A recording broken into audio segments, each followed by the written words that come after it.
Hi hello నమస్తే friends అందరికీ ఎలా ఉన్నారు? బాగున్నారా? నేనైతే చాలా చాలా బాగున్నాను. మేమైతే ఎక్కడికి వచ్చినాం అనుకుంటున్నారా? మేమైతే నిర్మల్లోని డీమార్ట్కి అయితే వచ్చినాం. ఎందుకనంటే సమ్మర్ హాలిడేస్ అయిపోయినాయి, ఇక స్కూల్స్ స్టార్ట్ అయినాయి కదా.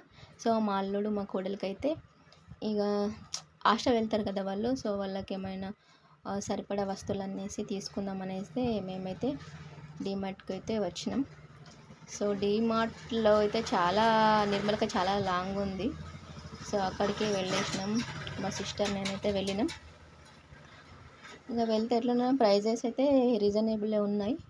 ప్రతి ఒక్క ఐటమ్ అయితే రీజనబుల్ ప్రైజే ఉంది.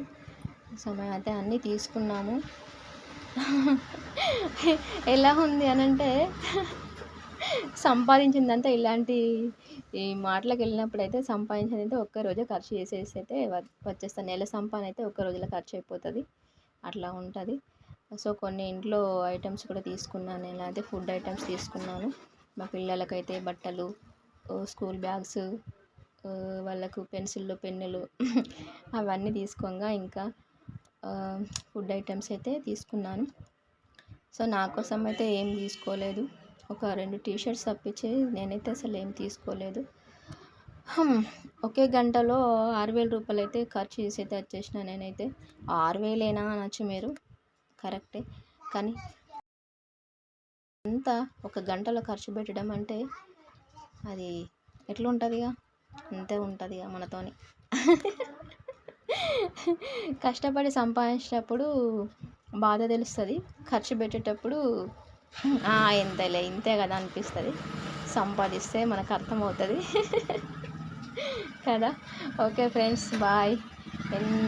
ఏమైతే సామాన్లు చూసిరా, ఏది వదలకుండా అయితే అన్నీ తీసుకొచ్చినాను. అయితే మన చేతిలో పైసలు ఉంటే అస్సలు ఆగేదే లేదు. ఇక అఫ్కోర్స్ అందరు ఆడవాళ్ళు అంతే అని అనుకోండి.